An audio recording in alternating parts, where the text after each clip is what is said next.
It's Kyle here, and coming up in early 2026 is a movie I'm super excited about, Project Hail Mary, which is based on one of my favorite books by Andy Weir. And as I'm kind of getting excited about that movie, it just has me thinking about Andy Weir's works, and I'm deciding, I haven't reread The Martian in a long time. I watch that movie all the time, but honestly, it's been a while since I've read the book, so I decided to give it a reread and see how it held up. And I really enjoyed it a lot. So today I'll be talking about The Martian by Andy Weir. Now I'll say, this is probably the first time I've read the book since I've watched the movie. And The Martian is definitely one of the movies I watch a lot. I've seen it countless times. If I'm somewhere and I'm flipping around, it's on TV, I'll watch, a couple scenes and stuff like that. So I say one change from reading it, this time post-movie is occasionally we get to a point here's something they tweaked from the movie to, compared to the book, or here's something where it's just in the movie, it didn't even take place in the book. So throughout this read, I was constantly thinking all right, I like this change they made in the movie, I'm not sure about this one. But overall, with all those movie thoughts running through my head, I still really love this book a lot. If you've seen the movie and you've never read the book, I would encourage you to check it out. Like I said, overall, it's very close. I would say this is probably 80-90% of what you see in the movie is in this book. They just made small little tweaks. So very faithful to the book. I think honestly a lot of the changes they make, I think it was the best decision, because some of the changes made was more I'm not sure how this would play off in a movie compared to the book. So maybe it was a good decision to include something in the book, but movie-wise, with the time limit of a movie, just wouldn't quite work the same way. Some running gags, scenarios, and stuff like that. Definitely a few cases in the movie they ramp up the tension, so even a serious incident that takes place in the book, they make it even more serious to make it even more dramatic in the movie. If for some reason you've never read the book or seen the movie, The Martian is about kind of set in our reality, but a little bit in the future, where basically humanity has started doing manned space flights to Mars. We're early in the space program. NASA, I believe the mission in this book is a third manned mission to Mars.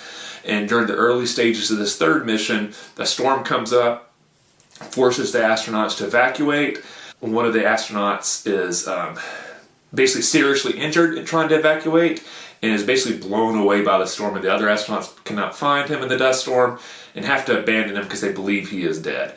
Well, it turns out, and this is not a plot spoiler because it's very early in the book, it's revealed, our astronaut survives, Mark Watney, and basically we learn about the entire events through the journal entries Mark is making while he is marooned on Mars. We do get some scenes back on Earth at NASA headquarters of how they're trying to rescue him, but 80% of the book is probably revolving around Mark and his individual thoughts on Mars and how he is trying to survive.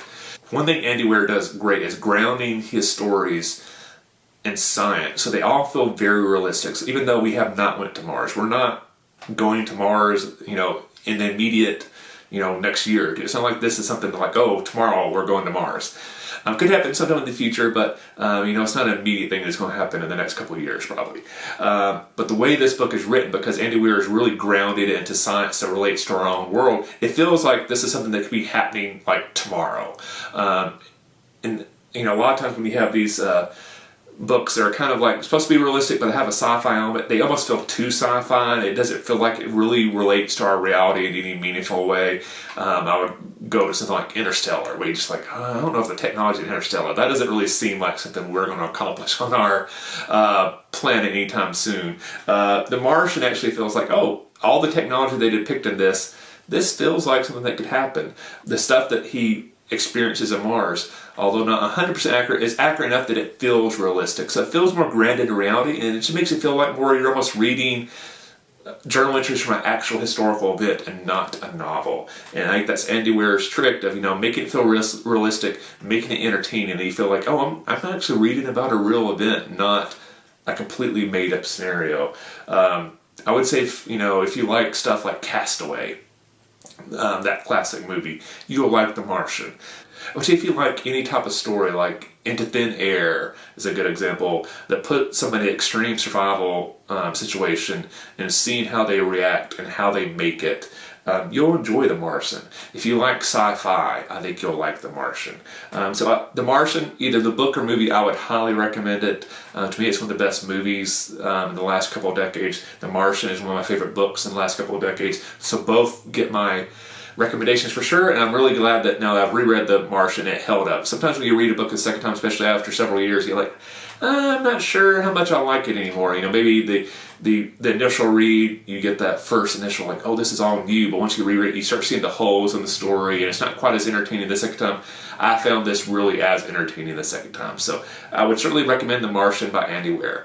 Let me know a book that you've recently reread that you actually enjoyed as much or even more upon the second read. Look forward to seeing what you leave in the comment section below. If you like this review, please hit the like button. If you haven't yet, please subscribe to the channel. I appreciate the support. Thanks for watching. I'll see you the next time, and happy reading.